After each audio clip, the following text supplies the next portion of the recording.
And I'm joined now by John's friends and colleagues here at Channel 11. Joel Weissman and Elizabeth Brackett and Carol Marine and Rich Samuels. Colleagues, this is a very sad day for all of us. Personally, I cannot believe he's gone. Joel, I know that I think of the people at this table, you've known him the longest. Do you have a recollection of John as you contemplate the fact that he's dead? I have just loads of recollections. He had the capacity to have empathy and curiosity, which made him the special person that he was. He was a hard-nosed journalist, but he did it in a very empathetic way. In terms of the personal recollections, we shared a lot of really happy moments together. And one of them was right in the studio next door when he first got me over to Channel 11. I had been the Metropolitan editor of the Sun-Times, and he convinced me to come over here. And we were doing a candidate interview program. And there was a set of made of steel with the waves of a flag. And we were interviewing the opponent for John Callaway, for whom the federal building is named. And we asked him, how do you think you're going to be able to win against the machine? And this guy was actually in the cleaning business. He was a spotter. And we said, how are your credentials worthy of Congress? And he says, well, with my experience and with God, I will win. And as soon as he said, with God, the set collapsed. That sounds like divine intervention. Carol, your thoughts on John and what he did for us and what he did for journalism and for the life of the community. You know, he was generous. He was generous with all of us at this table and so many reporters that I know. He was never, TV can be a kind of jealous business. He was always the guy who told you what a great job you were doing and gave you encouragement, and he took risks for us. In 1999, I was working for BBM TV, and we launched an experimental little newscast with a solo anchor. I remember it well. And I called John. He had just retired from here, and I said, would you be the commentator on that newscast? And he said, well, I've never done that, and I have to think about this, and I have to say to myself, why would I do it? I mean, it's kind of a risk, and I don't give my opinions. And I said, well, you know, the truth is, there's more in it for me, because you'd validate me by sitting on that set more than I could ever do for you. I said, but that risk, you know, it seems to me that's who you are. And he said, it is. I'll do it. And when he did it with all of himself. You know, some people might hold back a little bit. It was a venture he didn't need to get into. He was John Callaway. Man, I remember a commentary he did on Mayor Daley that was clean and clear and tough and fair, and he just knocked us out. Just knocked us out. Elizabeth, that passion that John brings is something we saw every day. I mean, whether he was moderating a segment on the show, whether he was doing the Friday night show, or just encountering you in the halls, he always had this like wonderful intensity with him. He did, and I think that's what I loved him for the most, in that I just learned so much from him, and the way he conducted his journalism, the way he did his interviews.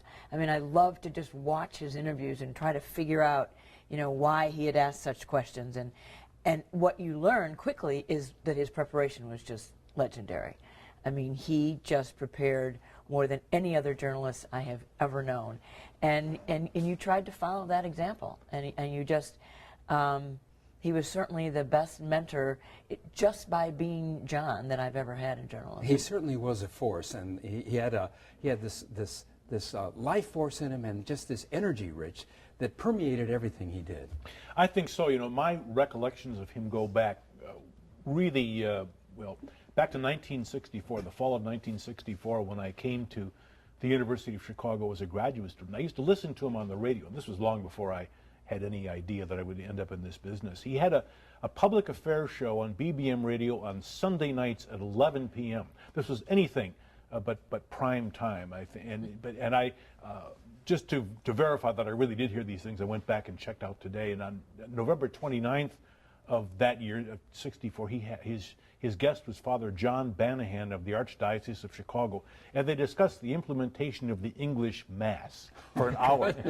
and he was up against Howard Miller on WIND and Franklin McCormick on WGN, and I believe a Reformed rabbi on WMAQ.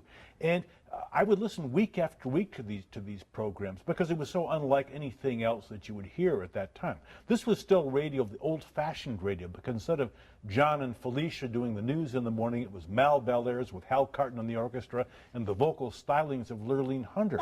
And it was only a couple of years later that they went briefly to talk radio and then in '68 to all news. But John was ahead of the game. Way, way ahead of the game. But he, at that time. Phil, he really did, in picking up on Carol's theme of risks. I mean, it was a risk for him to go into television. He was really quite a force in radio at the network level, where he used to review books and be on the network many times a day. And then he came to Chicago to try to be on television at BBM, and I'm not sure it worked exactly as he had hoped it would. And then he came over here and he tried this brand new idea of having a newsroom with 4 reporters, just 4, and a commentator. I happen to have been that commentator. And they were using videotape. And in those days, most of the other stations were using film, where you'd have to shoot it, get it developed, bring it back to the studio. And he went to these long-form stories. That was very unusual. They used this device called the picture phone. We used to laugh about it. Half the time it didn't work. There was a Washington correspondent named Sanford Younger from the Washington Post. And, you know, right up to showtime, they'd be testing it. And he'd always be saying, well, it didn't work tonight, we'll see you tomorrow, or whatever. You know? But he didn't have to try any of those things. He was really quite successful before he ever arrived in television. And one of the things he was so successful at was his interviews with politicians. And John had a knack for getting politicians to reveal themselves. That knack was a product of his preparation, personality, and qualities as an interviewer. Could you give them a specific example of how clout works in Chicago? Well, everybody thinks they have clout. Everybody says I have clout, whoever you are. I mean, would they say, I mean, for example, would they say, well, Mr. Mayor, is, you know, Tom Rosenberg getting a $12 million no-bid contract at O'Hare, is that clout? Well, no, he doesn't. But I mean, have we had no bid? When we have no bid contracts, why do we have them? They would ask. Well, number one, you have on professional services, you have a number of contracts, engineering, project managers, various specific areas in housing, specific areas in law. You do have a hiring individual by the Corporation Council or somebody else. They want the person. They want a competent person. They want a person who can do a good job.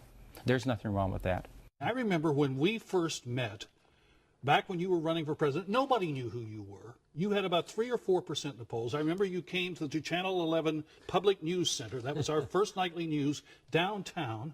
You walked in, you shook every hand, every technician, I noticed you did the same thing today, and I thought, this guy's got something. When we ask questions, if we can get a briefer answer so that we can get some business done tonight, in the sense John, in the sense I was asking about the cigarette tax and not asking for a filibuster. No, that wasn't a filibuster. That was the fact. If somebody came to you and said, look, with all due respect to G.D. Searle, we think your experience, your perceptions, your thinking, etc., we think you ought to be one of those Republicans considered. In fact, we think you ought to be in the forefront of them for 1980. What would you say to those people, particularly if they had significant financial support? Those that have raised that with me, I've simply said that I appreciate it, and there are enough good people around who I think are credible presidential candidates, and I'm taking a few years off. Will you be back to it? Oh, I would think so at some point.